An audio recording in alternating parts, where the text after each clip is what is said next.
오늘 말씀의 제목은 첫째가 되고자 하면 이라는 제목으로 말씀을 나누고자 하는데, 예수님께서 이 땅에 오셔서 우리 믿는 사람들이 첫째가 되기를 바라셨고 앞서 나가기를 바라신 것을 볼 수가 있는데, 방법론에서 세상과 완전히 차이가 있는 것을 볼 수가 있습니다. 세상의 방법은 상대방을 무너뜨리고 넘어뜨리고 어떻게든지 거짓말을 해가지고 내 것을 좀 챙겨가지고 그래서 내가 높아지려고 하는 것이 세상의 방법이고, 자기가 인기를 더 얻어서 더 많은 걸 얻으려고 하는 것이, 그래서 높아지려고 하는 것이 이 세상의 방법인데, 예수 그리스도의 방법은 높아지려고 하면 섬기라, 그렇게 말씀해 주고 있어요. 참 섬기는 게 쉽지 않습니다. 예수님께서 십자가를 지시는 것처럼 우리도 그렇게 섬겨야 되는데 쉬운 건 아닙니다. 그러나 주님을 따라가면서 잘 섬기는 자의 영적인 자세로 살아가야 될 줄로 믿습니다. 섬기는 모범이 되신 예수님이시다. 첫 번째 내용이 섬김의 모범이 되신 예수님. 우리 예수 그리스도께서는 이 병든 자를 고치시고 소외된 자를 받아들이시고 죄인과 세리의 친구이시고 이들의 필요를 채워주는 섬김의 삶을 사셨어요. 예수님께서는 하늘 보좌에 계시면서 부족한 것이 없으셨어요. 그러나 이 땅에 죽어가는 불쌍한 영혼들을 보면서 모든 사람들이 다 지옥 갈 것을 걱정하시면서 하늘을 보좌를 버리시고 이 땅에 오신 예수 그리스도이신 것을 볼 수가 있습니다. 그래서 죄인과 세리의 친구가 되시고 이들의 필요를 채워주시는 섬김의 삶을 사신 분이 바로 예수 그리스도시요.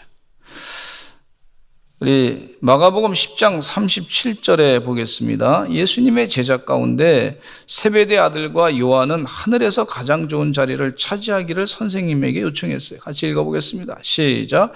여짜오되 주의 영광 중에서 우리를 하나는 주의 우편에 하나는 좌편에 앉게 하여 주옵소서. 하나는 우리를 주의 우편에 앉게 해주시고 하나는 좌편에 앉게 해주시옵소서. 예수님께서 영광을 받으시는 그 나라의 왕이 되실 때 우리 하나는 영의정에 하나는 좌의정에 앉게 해 주시옵소서. 그렇게 제자 가운데 야고보와 요한이 부탁을 한 것을 볼 수가 있어요. 그러니까 예수님을 따라간 이들은 목적이 분명했어요. 예수님이 잘 되면 내가 영의정이나 혹은 좌의정이나 우의정이나 좀 잘 되는 자리에 있겠다, 이런 목적을 가지고 예수님을 따라간 것을 볼 수가 있어요. 혹시 우리 성도님들도 내가 예수 믿어가지고 세상에서 잘 나가는 것으로 그렇게 세상적인 목적을 갖지 마시기 바라고, 예수님으로 내가 어떻게 섬길 것인가, 그걸 배우면서 따라가시기를 간절히 축원합니다. 그래서 예수님은 하나님 나라의 영광은 고난의 영광로를 거쳐야 한다는 것을 알려주시는데, 이 마가복음 10장 38절에 예수님께서 이렇게 말씀하십니다. 같이 한번 읽어보실까요? 시작. 예수께서 이르시되 너희는 너희가 구하는 것을 알지 못한도다. 내가 마시는 잔을 너희가 마실 수 있으며 내가 받는 세례를 너희가 받을 수 있느냐 그랬어요. 세상에서 영광 받으려고 하는 거, 그게 나를 따라오는 게 아니다. 그거 영광 받는 거 그거 아니고, 내가 받을 세례를 네가 알고 있느냐? 또 너희가 내가 마실 잔에 대해서 알고 있느냐? 그 고난의 잔을, 십자가의 잔을 알고 있느냐? 이렇게 예수님께서 물으시는 것을 볼 수가 있어요.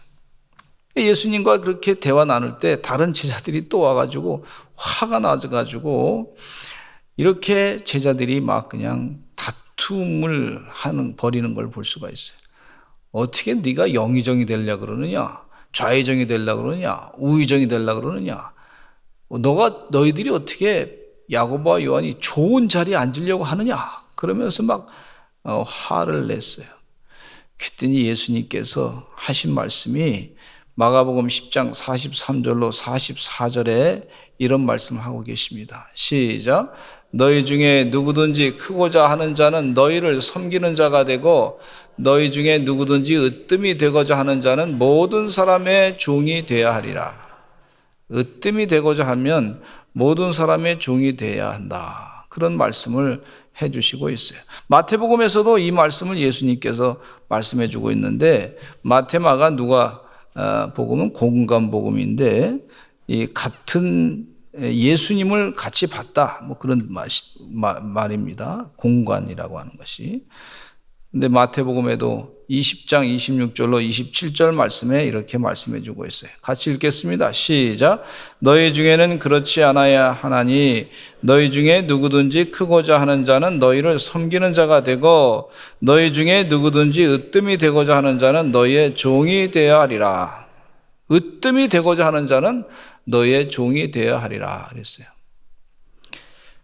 제가 오늘 어느 목사님한테 전화 통화를 한번 했는데 이 목사님이 전화를 받으시는데 숨을 헐떡헐떡 쉬시면서 전화를 받으시더라고. 목사님 왜 이렇게 숨이 이렇게 차세요? 그랬더니 목사님 지금 모내기 하시오 그러더라고. 목사님 지금 수요 예배 시간 전인데 어떻게 모내기를 하십니까? 그랬더니 우리 성도님 가정 가운데 지금 모를 심으시는 분이 계셔서 그분을 좀 도와드리려고 했습니다.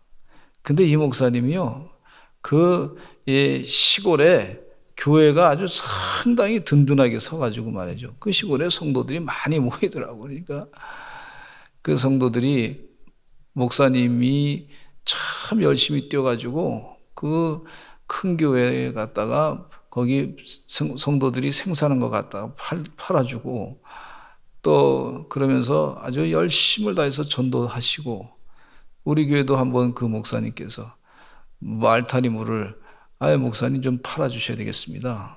이거 다 이분 농사졌는데 망가졌습니다. 이분 망할 판입니다. 아주 조금만이라도 건지게 해주십시오 이러더라고. 그래서 가져오시라고 교원들 다 나눠주고 그랬는데, 그렇게 섬기니까 성도들이 열심히 다해서 찾아와요 교회를. 목사님 아니면 우리 못 산다. 섬기니까 되더라고요. 목회가 예수님처럼 하면 다 섬기게 되는 줄로 믿습니다. 성도들을 잘 섬기니까 성도들이 쓸 것이 무엇인가, 필요한 것이 무엇인가, 하나님의 뜻대로 이들이 지금 정말 어려운 가운데서부터 같이 기도할 것이 뭔가, 같이 울어줄 것이 무엇인가, 그렇게 섬겨주면, 섬기니까, 예수님처럼 섬기니까 그 마음이 흡족해가지고 같이 서로 도와주려고 그러고 그렇게 쓰는 그런 모습을 볼 수가 있어요. 또 며칠 전에도 목사님 한 분을 뵀는데, 이분은 뭐 빵공장을 하시는 그 분이신데, 근데 빵을 말이죠, 그 선교사님들이 가서 일할 수 있게끔 지역별로 어렵잖아요. 그 지역이 먹을 게 별로 이제 많지 않으니까. 그러니까 그냥 빵 공장을 빵 가게를 차려가지고 그 교인들을 말이죠, 선교사님들의 그 교인들을 일자리를 만들어줘서 빵을 팔고 그렇게 하시면서 아주 뭐 밤낮으로 그냥 최선을 다해서 일하시다고. 제가 부끄러울 정도야. 예수님처럼 정말 어려운 가정을 도우면서 그렇게 하시더라고. 참 제가 부끄럽더라고요. 그래서 더 섬겨야 되겠구나 하는 생각을 갖게 됐는데, 정말 섬기니까, 그러면서 하시는 말씀이 뭐라냐면, 목사님, 섬기니까 하나님이 일하시더라고요. 예수님처럼 사니까 예수님이 역사하시더라고요. 그러니까 그 교회만 자꾸, 그 지역에서 그 교회만 부흥됐다고 그러시더라고요. 개척을 했던 교회들이 다 많이 있는데 다른 교회는 다 부흥이 안 되고, 그분은 예수님처럼 섬기며 사니까, 그러니까 교인들이 알고서 막 모였다는 거예요.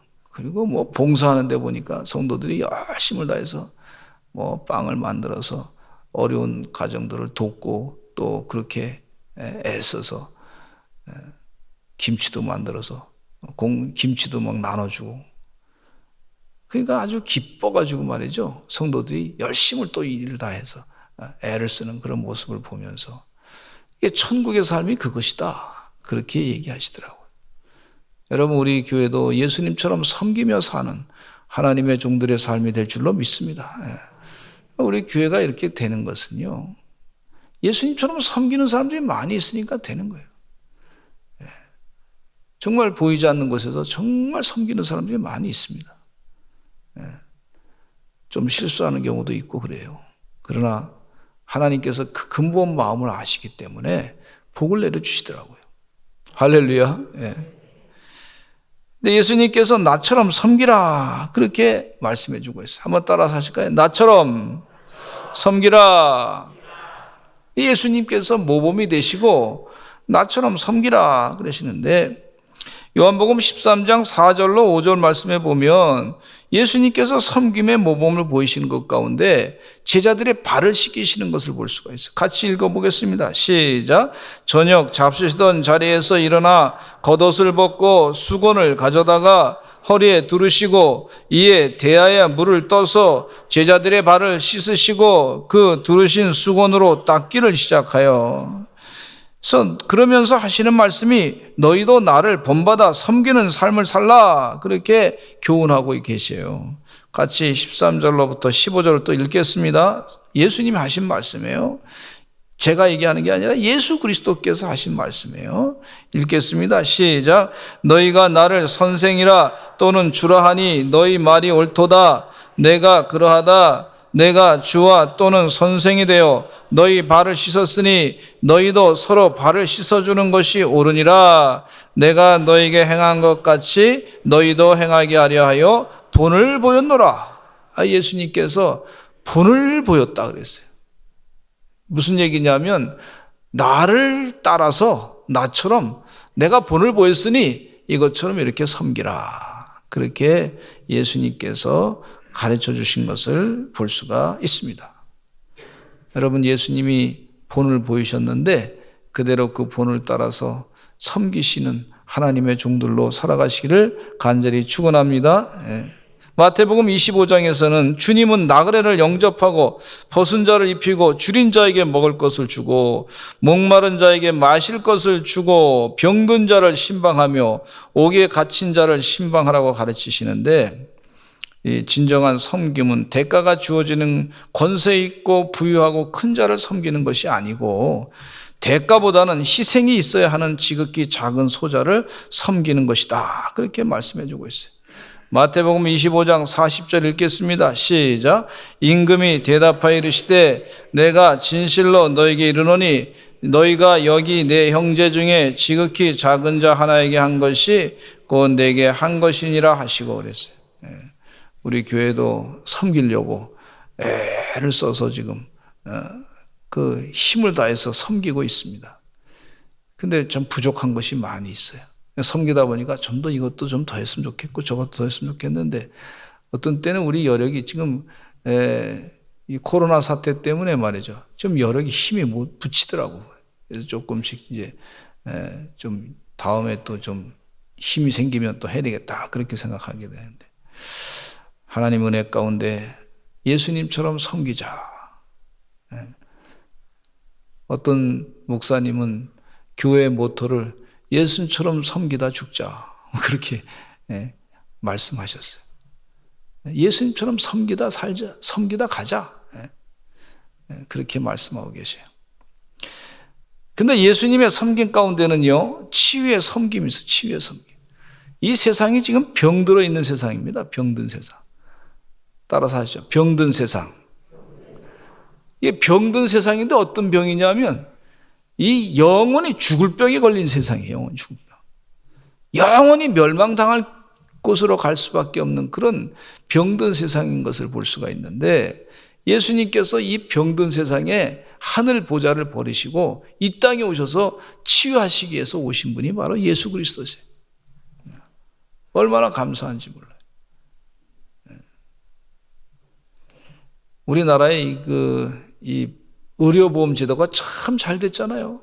세계적으로 제일 잘 된 나라입니다. 여러분이 의료보험 제도 너무 잘 돼 있어요. 그 혜택을 지금 다 받고 있습니다.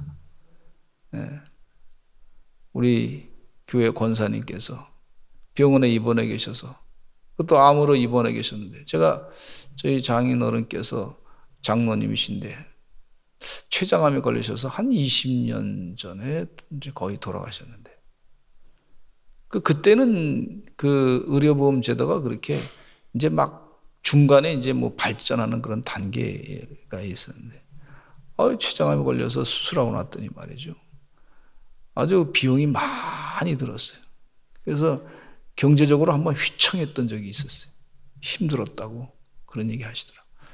있는 집 하나 팔고, 그리고 이제 돌아가셨는데, 천국 가셨는데, 그러니까 너무 힘들어요. 근데 최근에 우리 권사님 얘기 들어보니까, 권사님 어떠십니까? 했더니, 그래서 그 의료보험이 잘 돼가지고 그렇게 큰 부담이 안 됐다고 얘기하시더라고.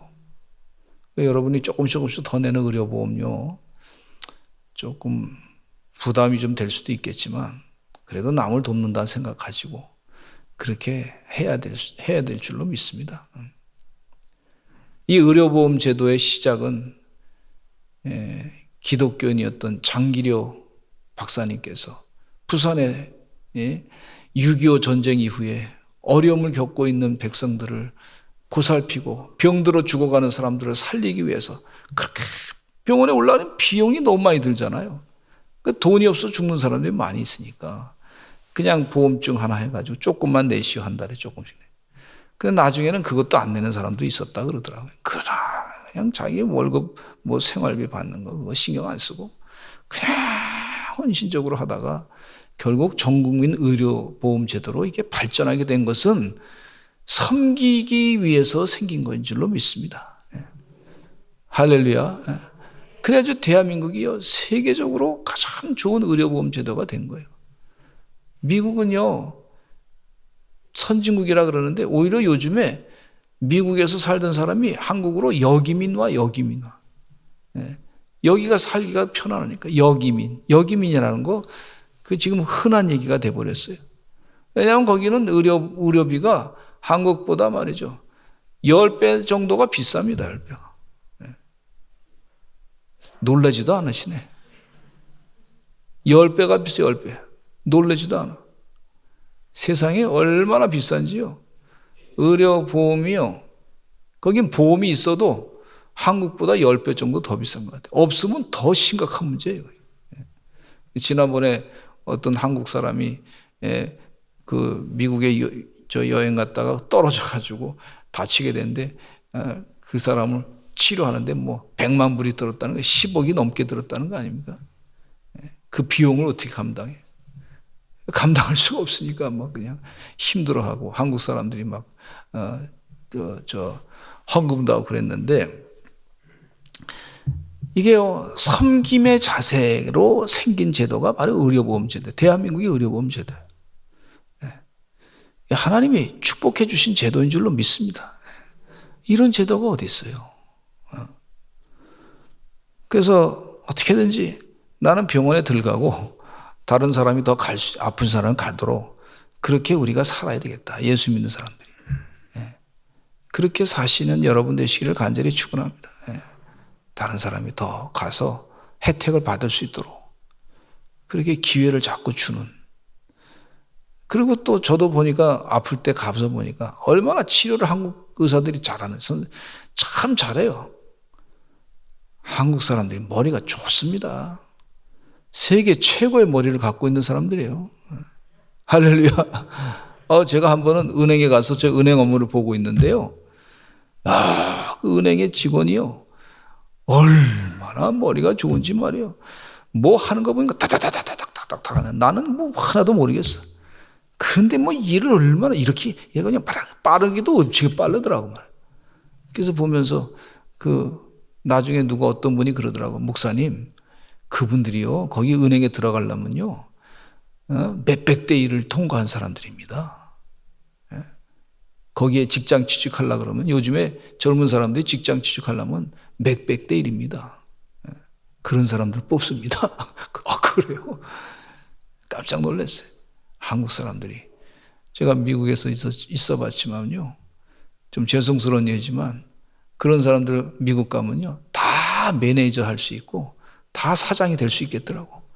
머리가 얼마나 좋은지 몰라요. 확 돌아가요. 천재. 하나님이 대한민국을 이렇게 만드신 것은요, 예? 섬기기 때문에. 그러니까 하나님의 지혜를 주셨어. 예? 더 많은 지혜를 주시는 줄로 믿습니다. 예? 하나님 섬기려고 하니까 더 그 창조적인 그런 상상력이 막 섬기지 않으려고 그러면요, 내가 뭐하러 고생을 합니까? 예? 그 없는 것에서부터 섬기려고 하다 보니까 더 다른 사람보다 창조적인 생각을 해야 돼.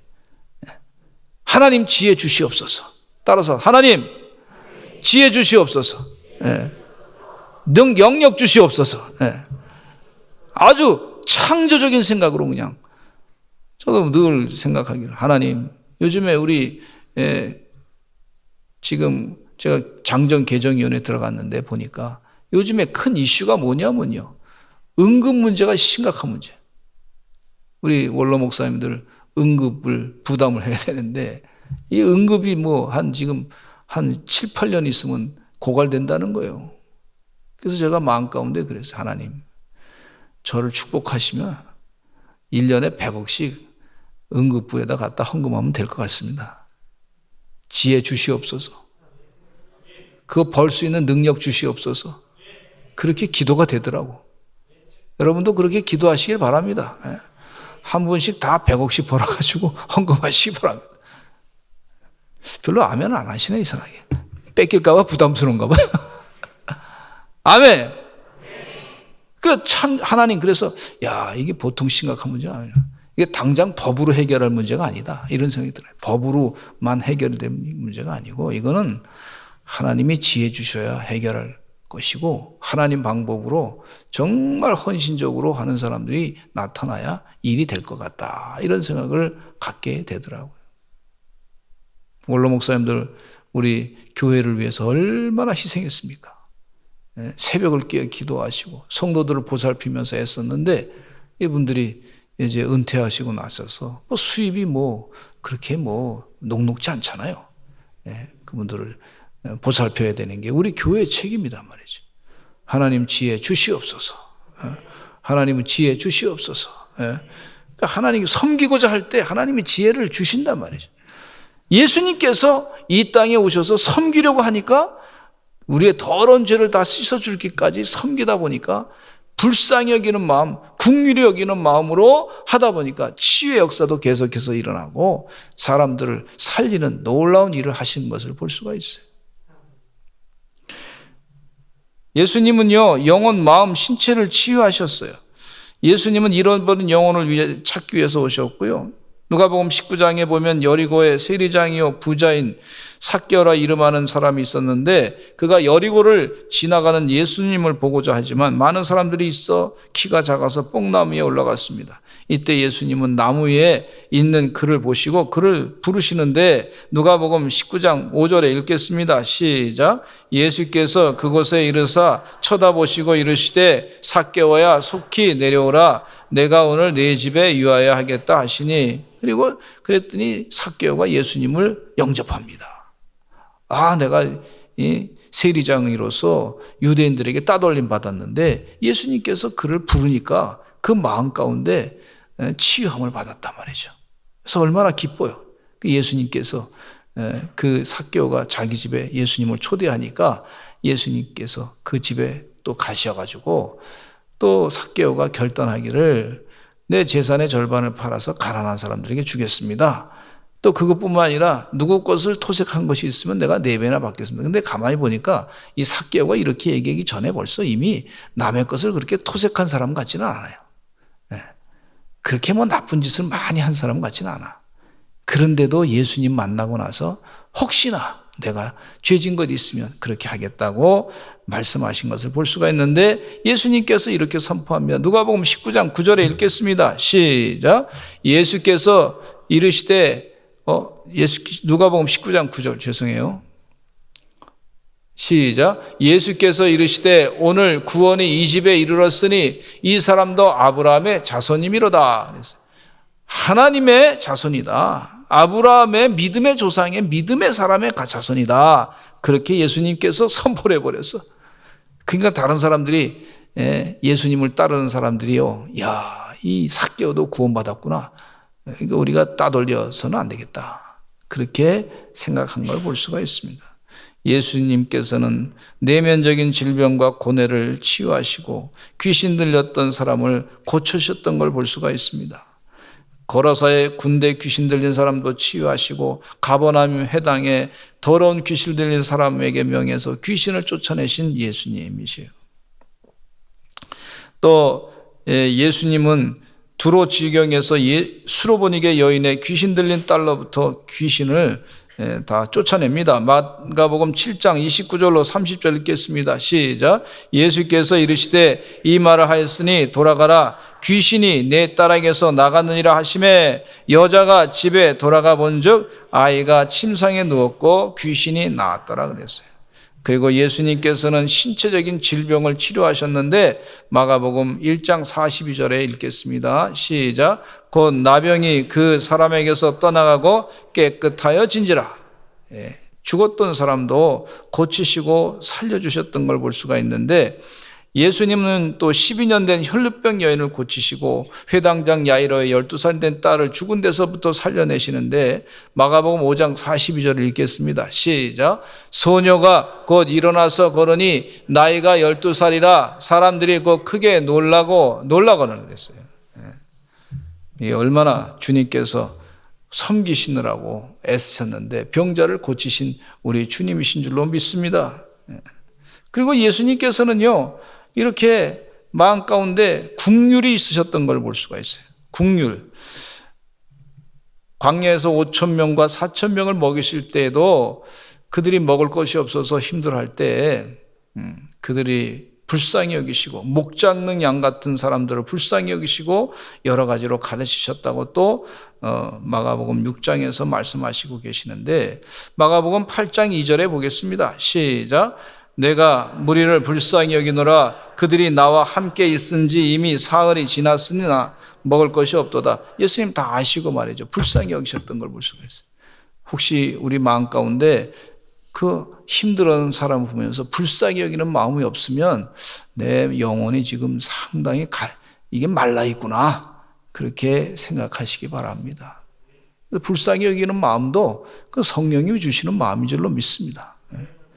그러니까 이 홍성옥 선교사님이 깜된 교회에서 보낸 이 영상을 보니까요, 우리 교회에서 그때 불난 다음에요, 우리 교회에서 한 800만 원인가 그렇게 보냈어요.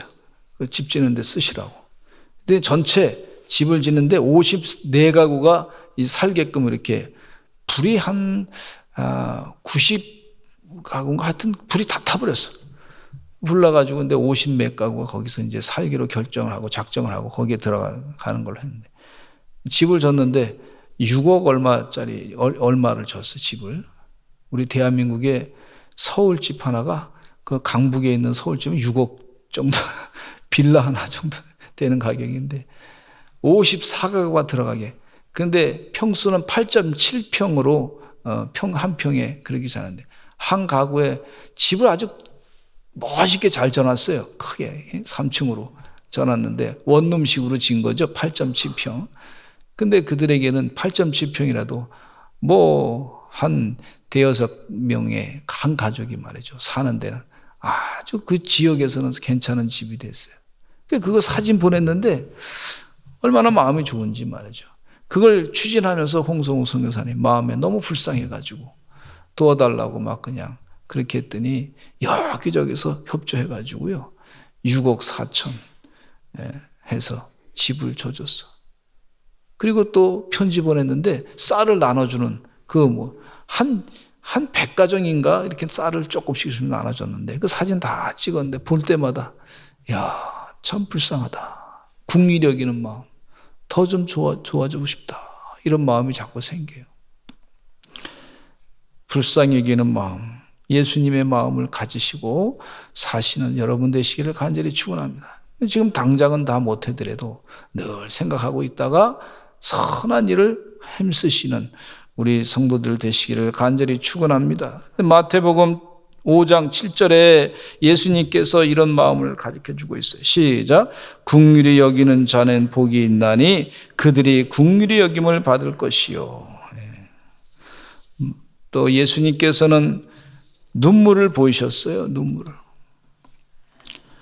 요한복음에 보니까 이렇게 11장 33절로부터 35절에 같이 읽겠습니다. 시작. 예수께서 그가 우는 것과 또 함께 온 유대인들이 우는 것을 보시고 심령에 비통히 여기시고 불쌍히 여기시다.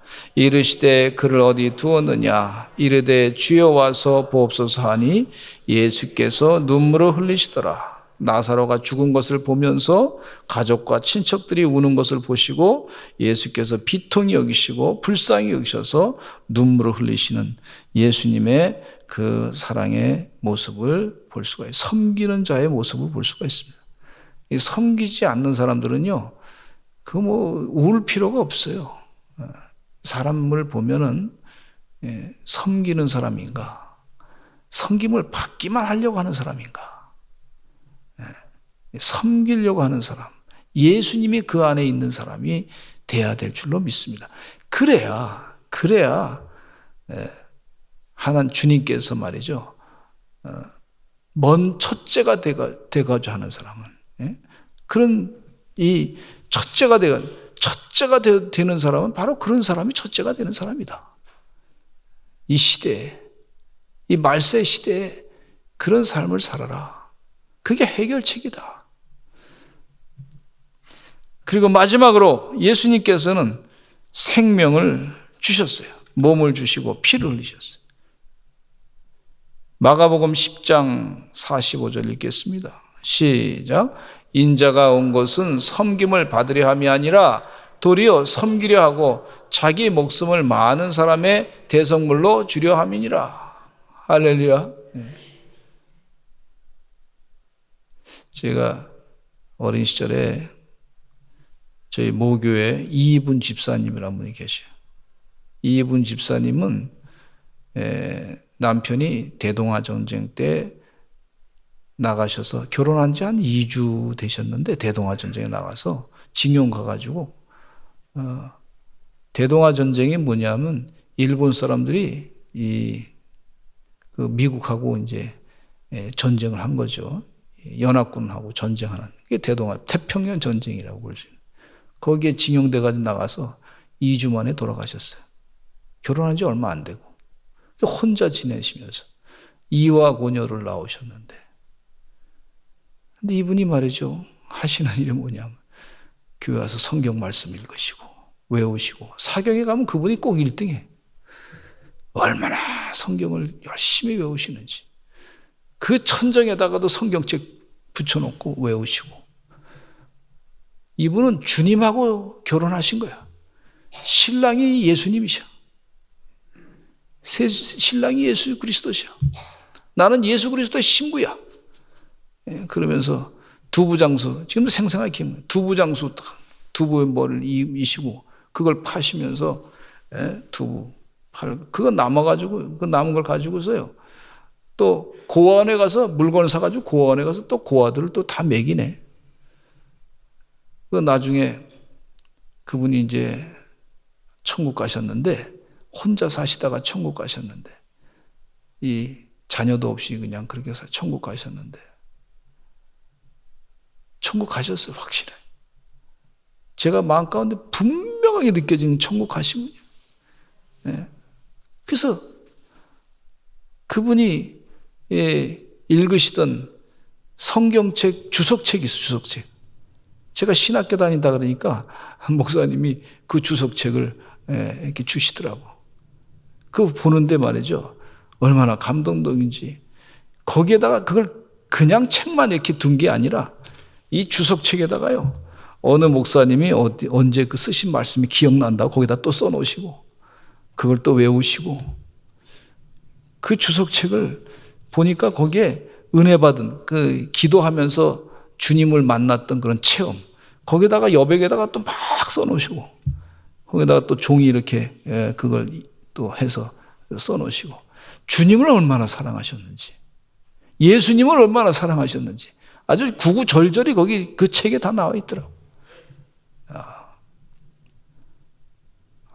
아주 아껴가면서 자기 삶을 잘 절제하면서 그러면서 예수님처럼 사신 분이시더라고요. 근데 그분 장례식 치를 때 보니까 모든 교인들이 말이죠. 다 모여가지고요. 너무 아쉬워가지고 예수님처럼 사신 그분을 보면서 그러면서 나도 예수님처럼 살아야 되겠다. 그렇게 결단하는 정말 그 모습을 볼 때 하나님이 얼마나 기뻐하셨는지 말이죠. 그 장례식에 저도 참석을 너무너무 기쁘고 이렇게 살아야 되겠다 나도. 그런 마음에 결단을 하게 됐습니다. 첫째가 되고자 하면 섬기는 자가 되시기를 바랍니다. 섬기는 자. 근데 세상 사람들은 또 교회 다니는 사람들도 너무 섬기다 보니까 또 우습게 생각하는 사람도 있어요. 그거 두려워하지 마시고 하나님께서 높여주시는 그런 은혜 가운데 사시기를 간절히 축원합니다. 기도하겠습니다. 하나님 아버지, 첫째가 되고자 하면 섬기는 자가 되라고 했었는데 예수님처럼 잘 섬기는 주의 백성 되게 하여 주시옵소서. 예수 그리스도의 이름으로 간절히 기도드렸습니다. 아멘.